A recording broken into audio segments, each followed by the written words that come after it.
Deconstructing the Agency of the Self.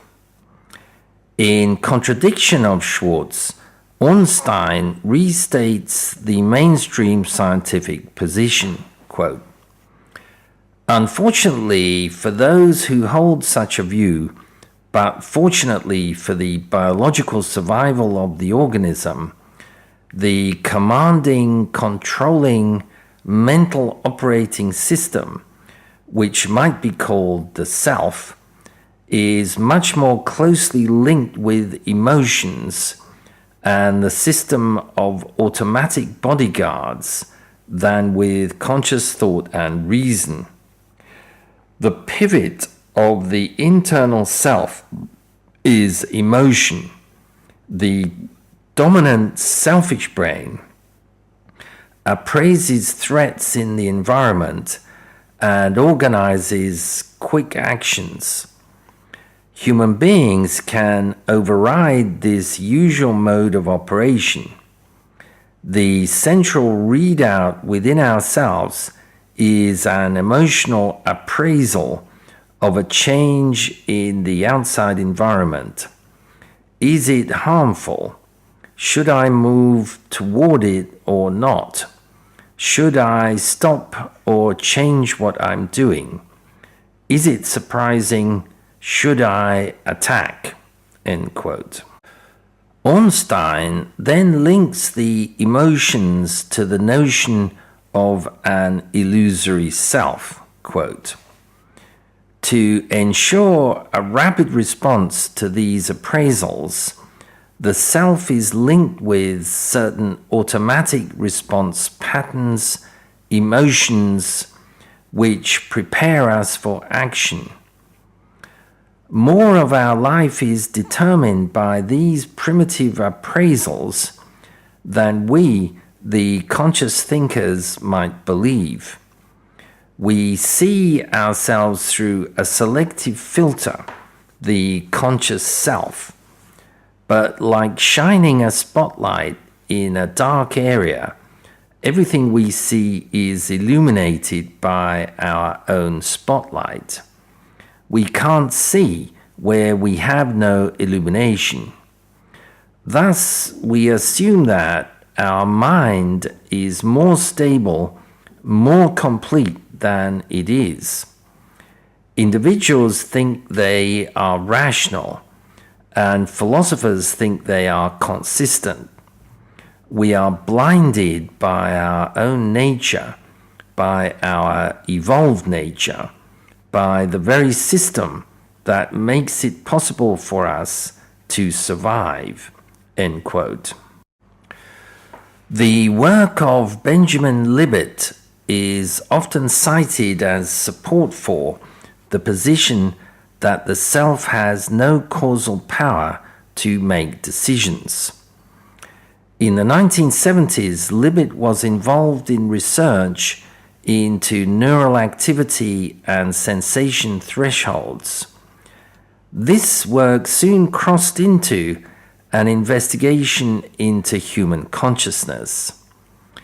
His most famous experiment was meant to demonstrate that the unconscious electrical processes in the brain, called the readiness potential, precede conscious decisions to perform volitional, spontaneous acts. However, Libet's actual results suggest that unconscious processes in the brain may be the real initiators of volitional acts, and that free will, therefore, plays no part in initiating them. If unconscious brain processes have already taken steps to initiate an action before consciousness is aware of any desire to perform it, the causal role of consciousness in volition is all but eliminated.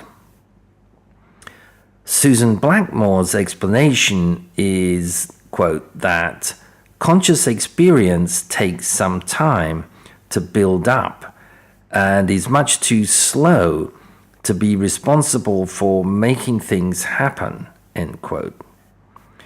Libet himself concluded that conscious volition is exercised in the form of a power of veto, sometimes called free won't. While consciousness plays no part in the instigation of volitional acts, Libet suggests that it may still have a part to play in suppressing or withholding certain acts instigated by the unconscious. Libet noted that we've all experienced the ability to suppress the acting out of an unconscious urge.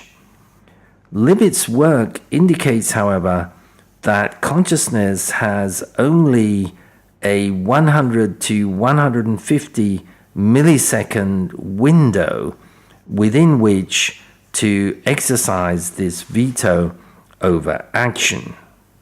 Tor Noretranders, a Danish science writer, makes the following comments on Libet's work, quote, "If we take Libet's findings seriously, these show quite clearly that the conscious I does not initiate our actions. The I may think it is doing the acting, but this is an illusion. The I is merely a piece of will-less driftwood, an innocent victim of wind and weather, and what is more, a piece of driftwood that constantly reassures itself, I am keeping my course. If we want to say that everything decided by a person is decided consciously, or that everything a person does is done consciously, things will go wrong with our idea of free will, simply because the bandwidth of consciousness is far too low for consciousness to control everything a person does, end quote. Noretranders also quotes the philosopher Thomas Nagel's comment that, quote, "Our brains have free will, but we don't," end quote.